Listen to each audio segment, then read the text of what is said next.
So you got Archer for free, along with enough materials to get him to level 60 because Hoyo devs decided to be generous. Maybe you're wondering if this red coat wearing, white-haired edgelord is worth investing in, or maybe you already know he's tier 0 and you're just here to figure out how to make him even more broken.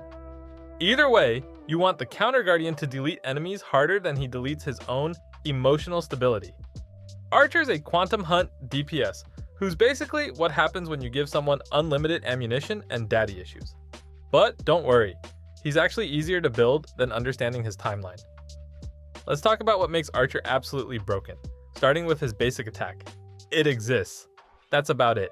You'll literally never use this thing because Archer has better things to do with his time, like questioning his life choices and firing broken swords at people. His skill is called Kaladbulg, and this is where the magic happens. Think of it like your morning coffee, except instead of waking you up, it wakes up your enemies to the fact that they're about to die.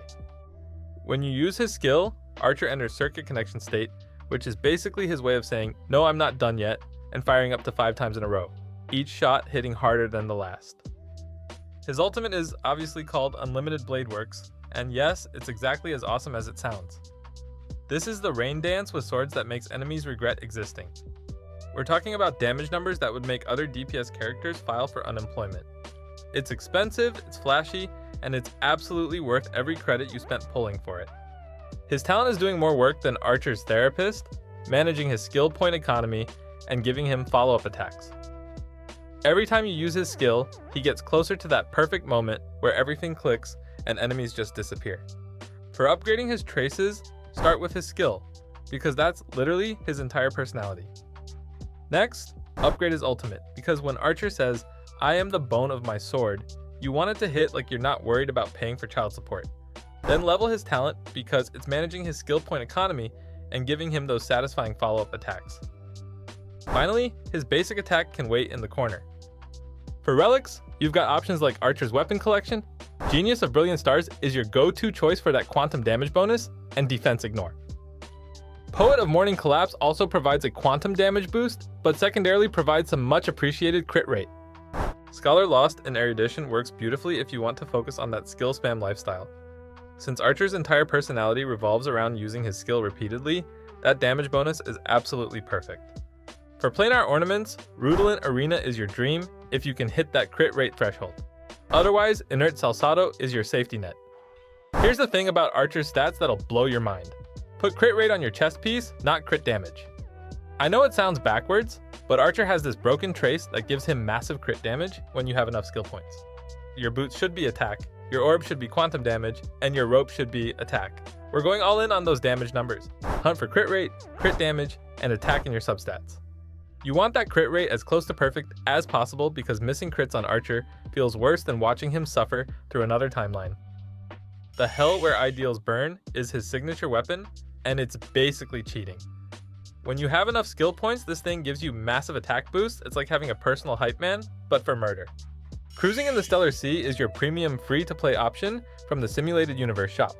Great stats and a solid passive. See You at the End makes for a great 4-star pick if you have it.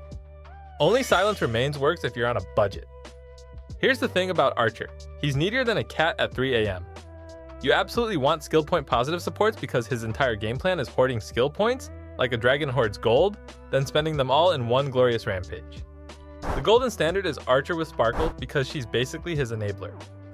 She generates skill points, advances his turn, buffs his damage, and most importantly increases the skill point cap. It's like she was designed to enable his unhealthy coping mechanisms. Add Sunday for more buffs and Gallagher for sustain, and you got a team that lets Archer do what he does best: solve problems with overwhelming firepower. You can swap Sparkle for Hanya if you're on a budget and need someone who understands the value of skill point economy.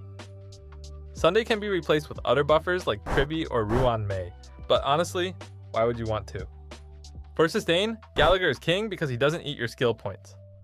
Aventurine, Hyacine, or Locha also make for premium supports.